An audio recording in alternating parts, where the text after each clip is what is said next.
Imagine choosing to fight one of the hardest battles on this earth. And with strength and by the grace of God, you overcome that. You overcome battling one of the deadliest things to withdraw from. Everything that he has built, everything that he has overcome, and they were trying to take that away from him. You see, someone was creeping in the shadows, waiting for their very own opportunity to strike, waiting to use this man and his story of recovery to clear their name. Trying to take control of someone's life by lies, manipulation, or force should be illegal and unacceptable, and I'm pretty sure that it just might be.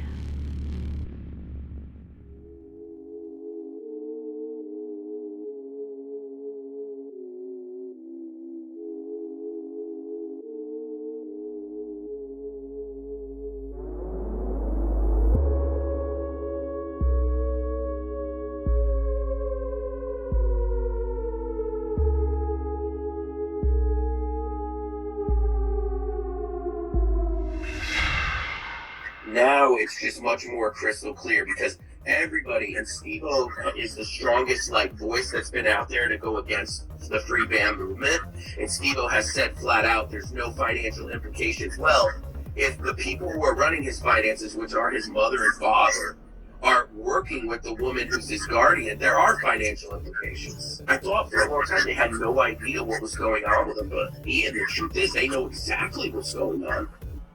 I can't think of something more painful than my own parents deceiving me. I couldn't think of anything. What's up, turds, nerds, freaks and geeks, and all that's in between? It's me, your girl, Daisy Dame. Welcome back to my channel. I'm genuinely blessed to have you here. If you haven't already, please like and subscribe. I would love to get to 20K one day eventually.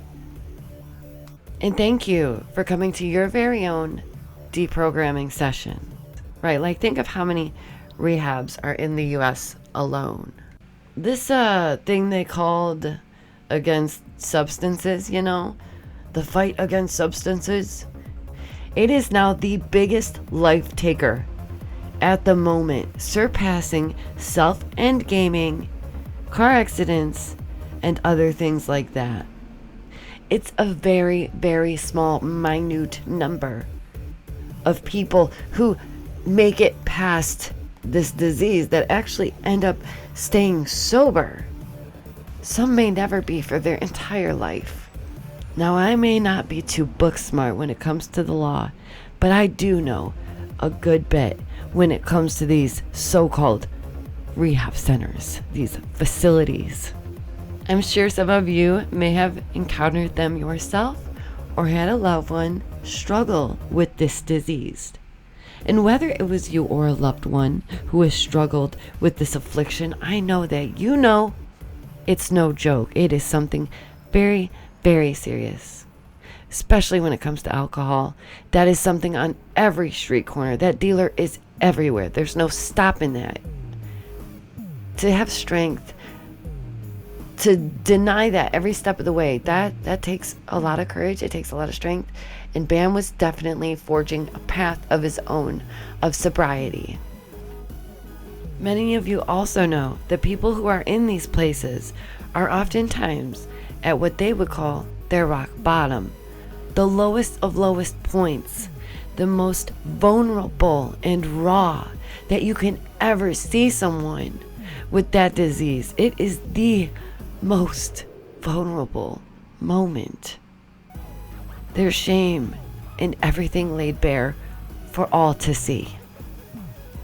How comfortable would you feel going into a room of strangers, telling your life story, which means, trauma dumping, and just in front of strangers, people you don't even know? And if you don't participate, well then, I guess you'll just have to stay longer.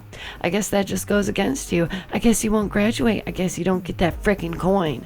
I guess. As you can see, I'm a little tainted when it comes to these businesses and services. Oh, they're a service? I thought that's what it's supposed to be. We know that people in this position are oftentimes broke, hurt, deeply traumatized, and struggling.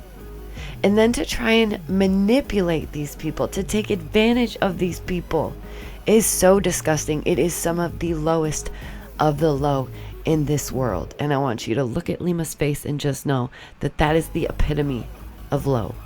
You are going after a freaking warrior and you had no clue. You see these people as weak, as individuals that you can just use. You look at them like prey, but you had no clue what it truly takes to survive out there in that big, harsh world. And good golly, if the show Jackass didn't tell us anything, it's the fact that Bam can take a hit, that he can take a punch, and he can take another punch, and he can take another punch, and even if it's his mother doing the punching, he's still gonna get back up. And he'll still not even hit back. He'll just do what he's meant to do, because he's just trying to be there for his loved ones, to be there for his family. But somehow, people just can't just let him live. They just can't. They just can't.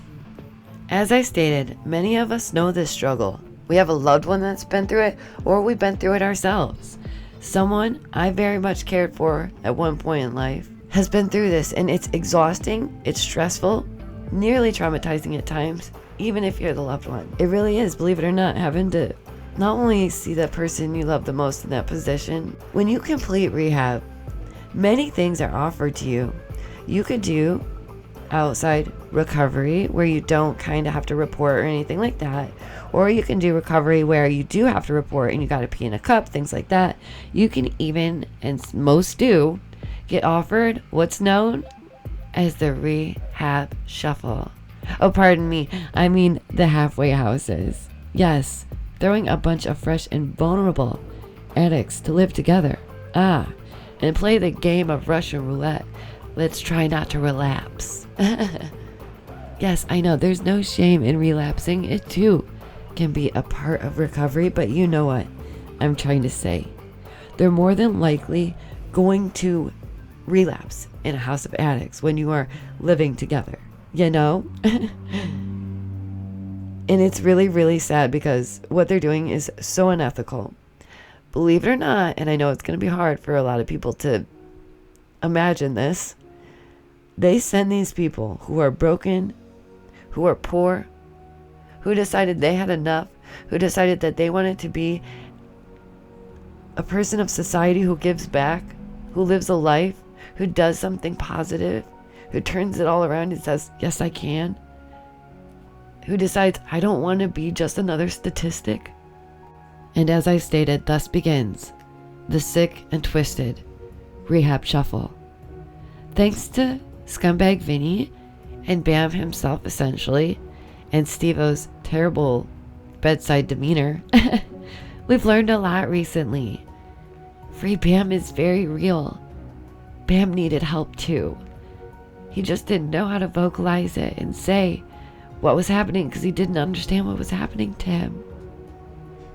Bam is quite kind, quite innocent, but not green, not naive. He knows that there's people out there that wants to take advantage of him, that want his money. He just didn't think it would be his family. He just didn't think it would be his own mom and dad. He just didn't think it would be the caretakers that promised him a new life, freedom, recovery, happiness, and a true future for his child. All that and more. This happens to so many people every single day. If Bammargera can get lost in the rehab shuffle like he did, everyday people are so screwed. I have been watching The Surprise Witness or BJ Investigates, but I want you to know this isn't just from them. BJ is not the only one discussing this. I'm not either. And we're not going to stop discussing it. Because what you're doing is wrong, Lima. And you know it. And I don't know how you sleep at night knowing what you've done. The lives that you have forever tainted. I just know I wouldn't be able to look at myself in the mirror again, like ever. And then Lima goes on to poke fun at someone's traditional garb. It's disgusting. Obviously, we already know who we're dealing with. They're preying on individuals who have a disease, who are sick. What it comes down to is soft white underbelly, and this whole ordeal, they're scum. The dude's scum. Lima is scum. How dare you, Lima? How dare you? Your ignorance is blinding, but it's also funny to let you just display it and say it with your whole chest like you really said that. They lied about him continuously over and over, again and again, to get him 5150. They lied about his behaviors and his struggles. They fabricated and did these things. There's proof of this. Facts ain't defamation. There is so much stigma already, and what you're doing is not helping. He feels as though there's no longer anyone he can trust. And who would blame him? Not even Steve. Guardianships and conservatorships are basically the same thing. They're saying the only difference was the ability to get at Bam's money. Well, they still could, due to the parents being involved in said ship, right? And here's the craziest part is they did try and push him to extend it. They did try and force a full conservatorship out of this man. They provoked him. They took him to a bar and got him drinks and then lied on his name right in front of his face. God dang, that's brutal. I really thought more of his parents. I really did. Keep your loved ones close. If you are suffering with this disease, there is no shame. There is still time to get help. Today could be your day, and I fully believe in you. Please choose life. Choose not to be another statistic. I promise you it does get better, even if you gotta take it a day at a time. Freebam is real. I'm so grateful that he's able to vocalize now what's happened and to make sense of it. Thank you so much to my members. You are the coal that makes this train roll, and I couldn't do it without any of you. Please stay awake, stay aware, stay well, and thank you so much for coming to your very own deprogramming session. I'll see you guys in the next one. Bye, guys.